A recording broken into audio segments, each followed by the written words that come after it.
All right, welcome everyone. My name is John Slattery, and I'm an herbalist and forager, recent author. I live in Tucson, Arizona. The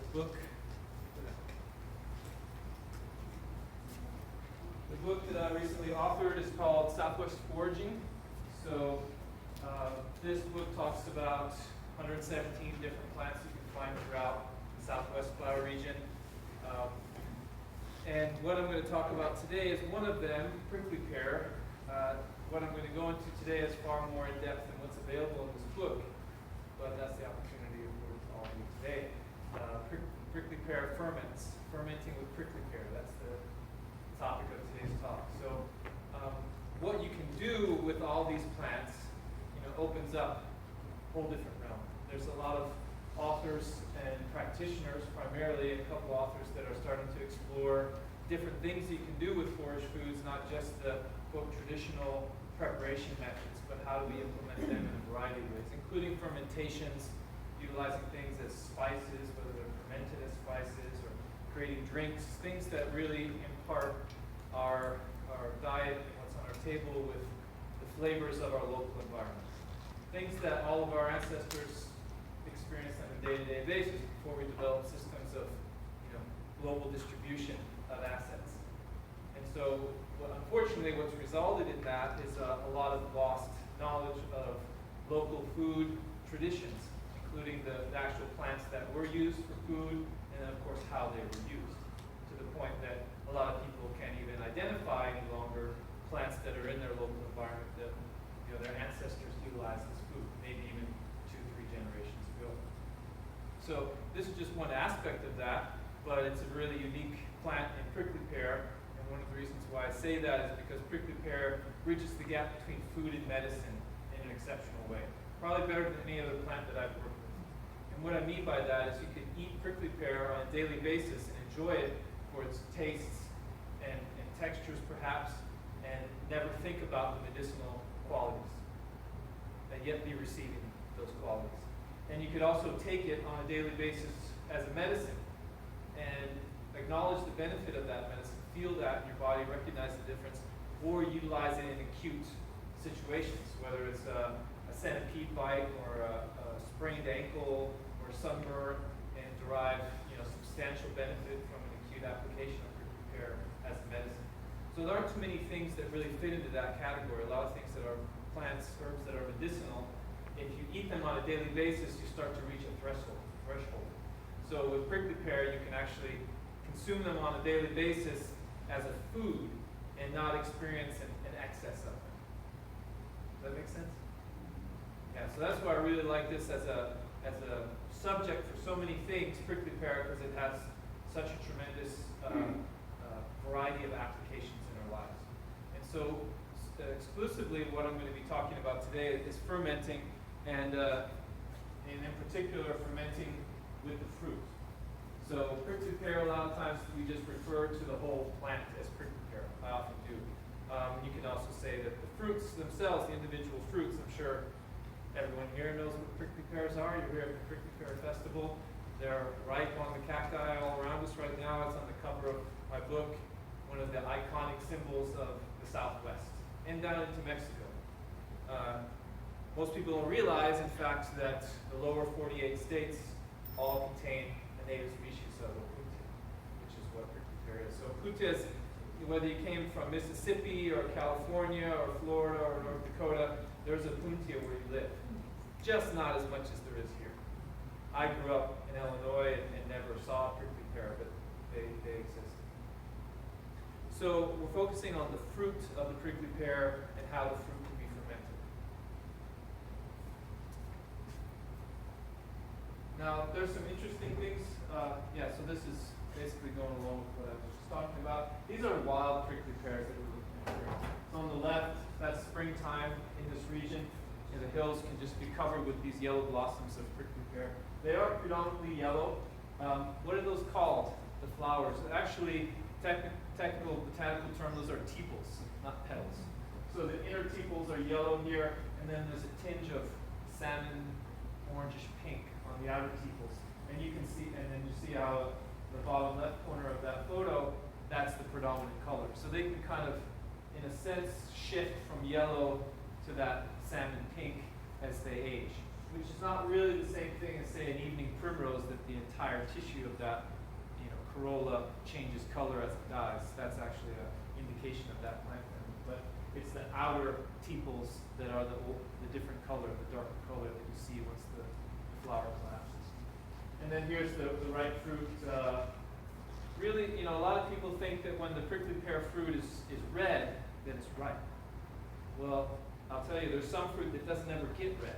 It just stays a very pale pink, and it will come to full ripeness, get sweet, fall off, and never get red. So there's a gradation of colors, both on the outside and the inside, and it's really a matter of getting acquainted with the actual varieties in your area. Which, and one thing I was going to say here, the season in this general area, say, lowest elevations in Florence, or even the west side of the Phoenix Valley, maybe mid-July in an early year to late July, early August. And then further down south in the higher uplands of the Sonoran Desert around Tucson, second week, even third week of October, you can still find ripening prickly pear fruit. So it's quite a elongated season. And so here's what I'm talking about. This is one of the common varieties, I'm calling it. It's not a cultivar, it's just something that, this is my observation and my name, but working with prickly pear for over a decade in about a 75-mile radius of Tucson, I found this is one of the common early season prickly pears. And this, so backing up a moment, prickly pear cacti are highly promiscuous. They exchange their genetic information outside of our taxonomical nomenclature readily. So people say, what species is that? What is that? Well, the plants don't exist according to our speciation. That's something that we've come up with as a means to attempt to figure out patterns in nature. But nature itself is amorphous. And some plants, that's less distinguishable. With prickly pear, it's exceptionally apparent that they merge and change, and you can see, you can select maybe 12 to 15 different qualities or factors of a prickly pear, and it's like a roll of the dice and mix up and see what comes up in each location. So in a certain population, I could see evidence of maybe two species, like Phaeacantha, which is prominent with this fruit type, or Ingomanii, which is a little more common up here. And I can get 8 different fruits from that local population. So the type of fruit doesn't necessarily pertain to the species. Is what I'm trying to say. So this one I call pink egg because the glimmer of the sun does not make it so evident, but it is a little bit more pink. And this one tends more to the red. So you see, within each category, there's going to be a spectrum. It's not like you get the round peg and you put it in the round hole and it fits tightly. And there isn't any other hole but the triangle. And there isn't any hole but the rectangle. It's all a spectrum. But, there's an identifiable phenotype or pattern where this flesh that's in between the seeds and the outer skin doesn't get any darker than that. So a lot of people might think, well, that's not ripe yet because it doesn't have the redness. It's just, certainly there's less betalains, which is one of the bioflavonoids that's present in prickly pear, which gives it its red color, and also gives beets their red color. And purslane stems, when they age, that's the same redness. So this one evidently has less of that, but this can still be quite sweet. And so this one I call pink egg because its shape is a little bit ovoid, like an egg, and they're generally pink, not too dark. So this is them on the cactus. So you can see how they're almost bleached a little bit. And their shape, right there, it's an egg that got its top cut off, its top point. And very little to no spines on the fruit, but there can be spines present at the base of the fruit with this variety. Just minor details. That don't necessarily have everything to do with fermenting, but I wanted to bring it up ahead of time because it's about developing relationship with the plants in your environment, beginning to understand the differences. And one of the key differences between this one, what I call copper brick red, it can be brick red, copper brick red, The copper is this lighter tone that you might be seeing in the uncut fruit on the bottom. And so the inner pulp of this one tastes to me a lot like Fruit Loops. It was a cereal that I got every once in a while when I was a kid. You know, maybe 5 times in my life I got to eat Fruit Loops, but it was that special, you know, tropical fruit sweetness that almost nothing else that I experienced had that flavor. So this has like a tropical fruit sweetness in the center pulp. If you pick it too early, it might just be sour and bitter and no sweetness whatsoever, with hardly any external differentiation from the early sour and bitter to the later sweetness. With the exception of with this variety, this one can become much more readily shriveled on the outside to make you think that it's no good. And so for years, I passed up on this variety and never picked it until I started actually tasting them as different from the other kind. They were smaller, they were skinnier, they looked shriveled. I said, they're looking like they're sunburned. Like, no, these are, I'm not going to bother with these. And then I realized I was passing up on a whole section of the season, and then this tropical sweetness flavor as well. And you also notice that the tops of them are still concave. A lot of my original rule of thumb with prickly pear when harvesting is they're ripe when that top swells open and starts to crack and spread. So that was another reason in my mind that this was not good. But I just really wasn't looking closely enough. So one of the things I like to say in my classes in general, but especially on prickly pear, there are no absolutes. So you can observe a population and make up rules for what you see, but those rules will be broken once you start to expand your terrain and look at other populations, because they're so highly variable. Which could be another reason why they're so prolific. They're adaptable. So that's the copper brick red on the cactus. You can see how the top is kind of shriveled up. So that's at a really good point for harvesting.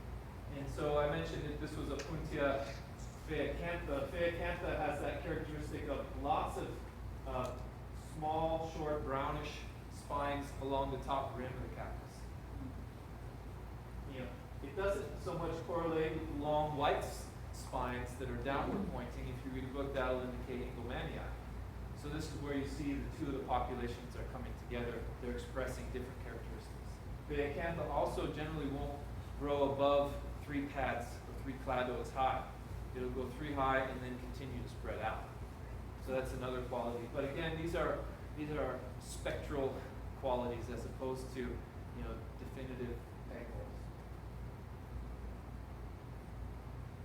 Okay. Does anyone have any questions or comments up to this point? I just wanted to, are they real big, the dark brick red ones, like way bigger? There are other larger fruits out there. Because I saw some like so big, and then like right now, like the pinky ones that are They're a little bit more cylindrical, in that the top and the bottom are almost the same width.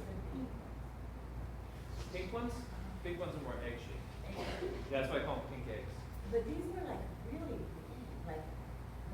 Yeah, there's, like I said, I can go into one population and identify 8 different types. And elevation has nothing to do.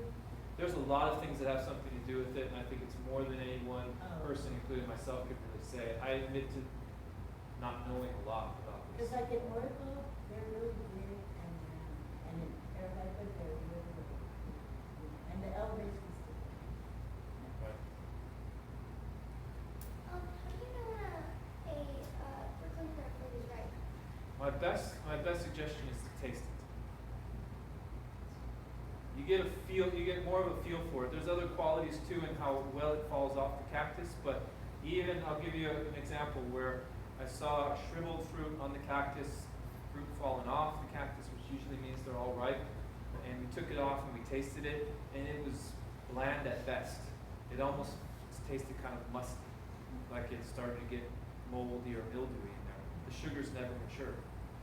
So don't just go by the feel or how easily it comes off and just by the color, but taste it too, and then you can get a general idea of what's happening in that population. So you can get, they can be really salty at first too, because the salty quality is there for a reason, I believe, so that the fruit can continue to hold moisture. When the moisture comes, they can pull it up really quick, and then they could be subjected to the intense rays of the sun and convert that moisture that they hold into sugars, into So another thing you can do is follow the example of the other animals. When you start to see bites out of them, one of the times that really keyed it in for me, it was a lot of rain and then like 3 successive days of like 90 plus and clear skies and sunny. And then wasps were going in and eating the prickly pear. So I could tell there was enough sugar for them to go after it. That was something relevant to the weather pattern. I've heard that the seeds, some people eat the seeds and I hear that some people don't. Are the seeds good for you or does it matter? I'll just say that I don't eat the seeds and I don't necessarily advocate for them, but there are people that do. Do they give you like upset stomach or I heard that they just really good for you because. There's people from San Luis Potosí. Anyone here from San Luis Potosí? They say there's a nickname for people there. They call them like the name for the naked back of the knees because they eat so much prickly pear that they're always going to the bathroom. and some of them apparently eat the seeds with the fruit. We eat the whole food, you have to feel it.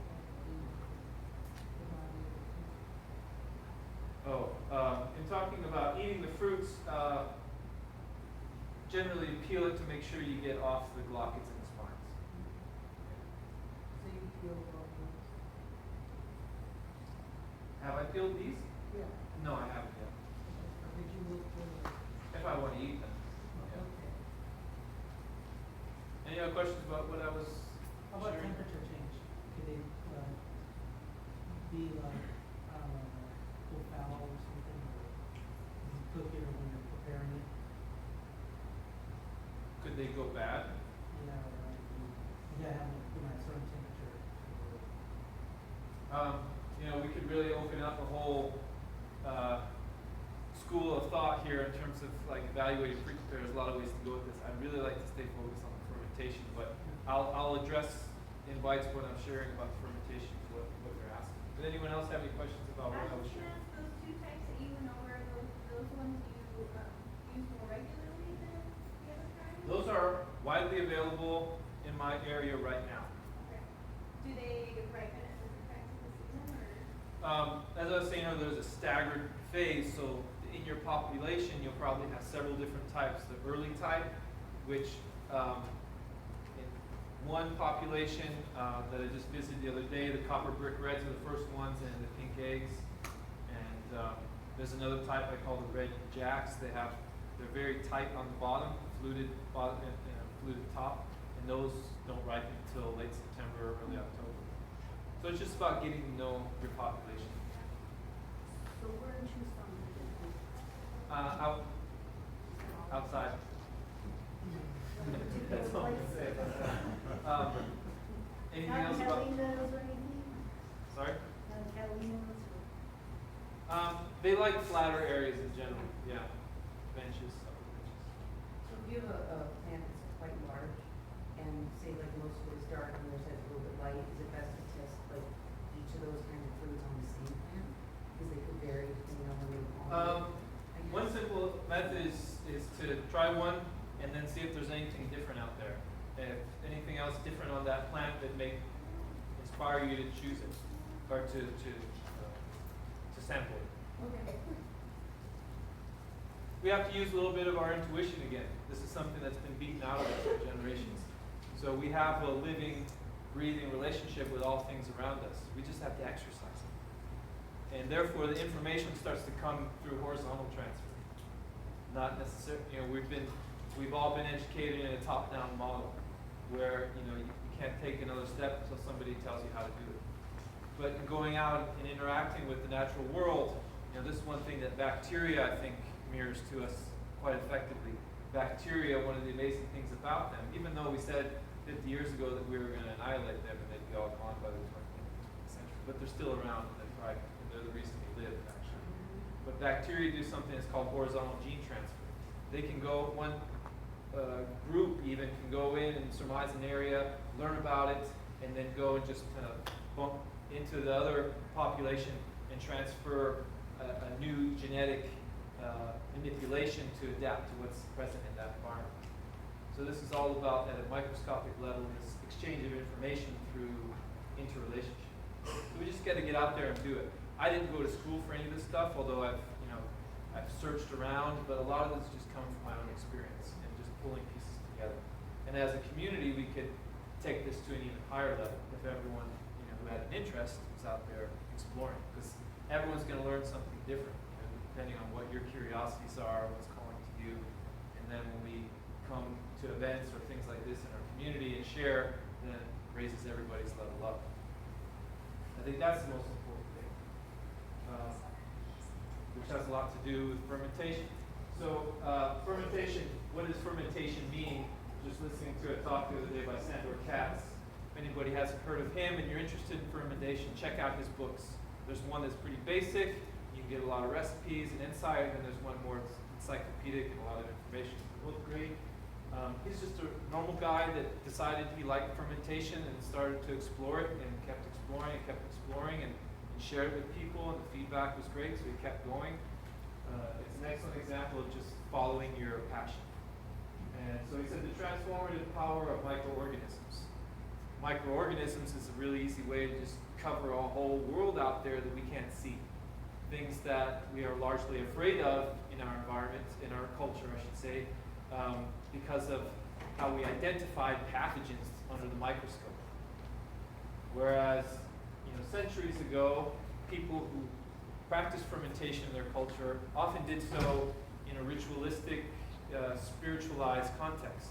There was prayer, there was reverence, there was a lot of ceremony around, the cultivation of this new life, this transformation, transformative power that came out of this pot or this barrel or whatever it was. So that's, I think, what captivated a lot of people. And then when we can look at it biochemically and physiologically, kind of break it down and see what some of these organisms are doing and start to understand, oh, wow, there's something there with the gut-brain connection. Interesting. That's what all the cultures have been saying all along. If you just go back and listen to anywhere that was still an extant culture and had some wisdom present in their healing traditions or their relationship with local food culture, plants and animals, that's what's present in fermentation. So I think that has a lot to do with why it's become popular again, in that people are waking up to how they can heal themselves through food and some of the extra potency that may be present in fermentation. So when I speak about fermentation, what does that mean? Or what's happening there? What's necessary? So I broke it down into a few select essentials, so-called, of fermentation. You got to have some fuel. The microorganisms need something to eat. What do they eat? Sugars. So that could be as simple as, cane sugar, or it can be your apple, or the bit of sugar that's in prickly pear. Prickly pear, by the way, as far as fruits go, fruits with any level of sweetness at all, is at like the bottom of the rung in terms of sugars. That's one of the lowest glycemic indexes of anything that you want to put in your mouth. It's like 4 or 5 glycemic index, super low. So I usually add sugars to prickly pear when I'm fermenting, but you gotta give the organism something, and those are the organisms. Yeasts and bacteria primarily, but that's what most people are referring to when they're talking about, and when they get little packets of things, those are normally yeast, sometimes some bacteria. Occasionally fungi jump in there too, in a SCOBY, but not molds. I'm not talking about molds. Usually molds is something that's gone awry, or at least something that you don't want, but then there's, what about dairy? So if you're saying kefir, you don't like the molds, but if it's a blue cheese, then you like the molds. So it's not so much about right or wrong, but what is your cultural preference or your individual taste. And then an anaerobic environment. Has anyone ever made sauerkraut before? Pretty simple thing, right? It's a little bit daunting when people first start out and they're not quite sure how to do it, but you just got to take a couple of small steps and then just get out of the way. But one of the important things to prevent mold growth, it doesn't ruin the batch even, but just to keep all the vegetables pressed beneath the level of the water. And so that creates an anaerobic environment, meaning that the molds can't grow on the sugars of the vegetables with the given oxygen present above your moisture. And then that's also why, I don't know if anyone was here for the beer talk, and if he talked about airlocks, but airlocks are used in the primary fermentation to prevent oxygen from getting in there.